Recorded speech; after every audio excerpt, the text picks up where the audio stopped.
Hello दोस्तों, आज मैं पढ़ रहा था वेजिटेबल ऑयल्स या फिर वनस्पति घी के बारे में, जिसको हम हाइड्रोजनेटेड वेजिटेबल ऑयल्स भी बोलते हैं। आपने देखा होगा कि कई सारे जो हमारे पैक्ड फूड्स होते हैं, जैसे बिस्किट, चिप्स, चॉकलेट्स, जो 5-10 रुपये में हमको इजीली अवेलेबल होती हैं शॉप्स में, इनमें अगर आप कंटेंट अगर ध्यान से पढ़ेंगे तो उसमें आपको वेजिटेबल ऑयल या हाइड्रोजनेटेड वेजिटेबल ऑयल देखने को मिल जाएगा। शायद आप स्क्रीन में भी देख पा रहे होंगे।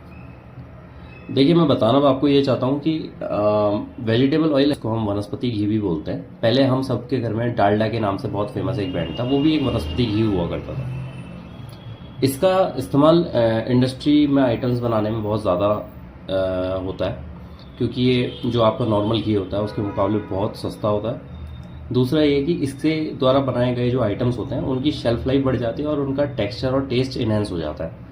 तो इस वजह से कई सारे आइटम्स में इसको अच्छी मात्रा में इस्तेमाल किया जाता है। दिक्कत यह है कि कई सारी स्टडीज ऐसी हुई हैं जिसमें पता चला है कि वनस्पति घी में या फिर हाइड्रोजनेटेड वेजिटेबल ऑयल में बहुत ज्यादा मात्रा में टीएफए होता है। अब टीएफए क्या होता है? तो टीएफए होता है ट्रांस फैटी एसिड। मतलब आप इतना समझ सकते हैं कि इसको खाने से आपके ब्लड में गुड कोलेस्ट्रॉल की कमी हो जाती है और जो बैड कोलेस्ट्रॉल होता है वो आपका इंक्रीज हो जाता है, जिसके वजह से आपको हार्ट डिजीज होने का प्रॉब्लम हो जाता है, स्ट्रोक, हार्ट अटैक। इस चीज से कई सारी स्टडीज ऐसी मिली है जिसमें वनस्पति घी के ज्यादा सेवन से डायरेक्ट रिलेशन पाया गया है स्ट्रोक का और हार्ट अटैक का। इनफैक्ट FSSAI हमारी जो एक पीक फूड सिक्योरिटी बॉडी है इंडिया की, उसने टोटल फैटी एसिड मटेरियल को 2% बाय वेट बार कर दिया था। 2022 का टारगेट रखा था और ये इनफैक्ट अभी हो भी गया है। काफ़ी सारे आइटम्स में ये कोशिश कर रहे हैं कि धीरे धीरे सारा टीएफए हटा दें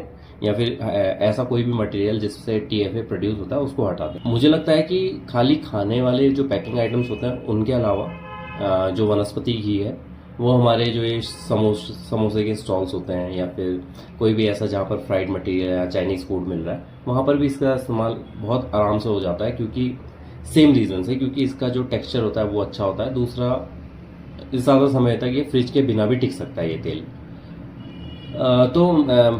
वैसे अच्छे काफ़ी सारे ऐसे ऑप्शंस हैं जिनमें हम थोड़ा एक्स्ट्रा पैसा देके थोड़ा ढंग का खाना खा सकते हैं। तो बस आपको बताना चाह रहा था कि वनस्पति घी इतना अच्छा नहीं होता। अगर आप अवेयर नहीं है तो आप आगे से ध्यान रख सकते हैं। धन्यवाद दोस्तों, आप स्वस्थ रहिए, बस यही मेरी आशा है। धन्यवाद।